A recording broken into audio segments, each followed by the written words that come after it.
ओम शांति। एक बार एक सन्यासी घूमता घूमता एक किराने की दुकान पर जाता है और एक डिब्बे की तरफ इशारा करके दुकानदार से पूछता है कि इस डिब्बे में क्या है। तो दुकानदार कहता है, महात्मन, इसमें नमक है। इस तरह से दूसरे डिब्बे की तरफ इशारा करता है, फिर पूछता है, इसमें क्या है। तो कहता है, इसमें हल्दी है।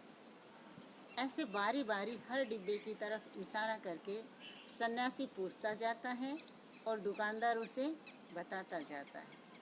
अंत में सबसे पीछे रखे डिब्बे का जब नंबर आता है तो सन्यासी दुकानदार की तरफ इशारा करके उस डिब्बे के बारे में पूछता है कि वो जो आखिर में डिब्बा रखा है उसमें क्या है। तो दुकानदार कहता है, महात्मन, इसमें श्री राम। सुनकर दुकानदार ने कहा, इस खाली डिब्बे में श्री राम है। ऐसा सुनते ही सन्यासी की आंखें खुली की खुली रह गई और उसने दुकानदार से पूछा, भाई, श्री राम भी किसी वस्तु का नाम होता है क्या? तो दुकानदार ने बताया कि नहीं, हम खाली डिब्बे को श्री राम कहते हैं। जिसमें कोई वस्तु नहीं है, हम उसको खाली कहने के बजाय ये कहते हैं इसमें श्री राम है।